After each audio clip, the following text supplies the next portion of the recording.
pas spécialement pressé de se faire vacciner, Motsasi Makosha n'avait pas encore franchi le pas. L'arrivée du variant Omicron a tout changé. Je suis inquiète parce que c'est apparemment plus dangereux que le précédent à cause des mutations. Donc ça me rend très inquiète. J'ai très peur. C'est pour ça que je suis même venu me faire vacciner. Au départ, je me disais, voyons comment que ça se passe. Mais maintenant, je veux dire, c'est une chose angoissante. Si ces Sud-Africains sont si inquiets, c'est qu'en quelques jours, leur pays, épicentre du variant Omicron, est devenu le nouveau paria de la planète. Une à une dans le monde, les frontières se ferment aux voyageurs en provenance du sud du continent.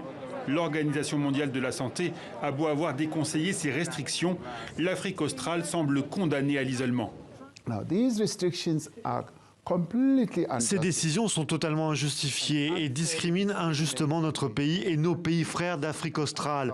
L'interdiction de voyager n'est pas fondée sur des données scientifiques et ne sera pas efficace pour empêcher la propagation de ce variant.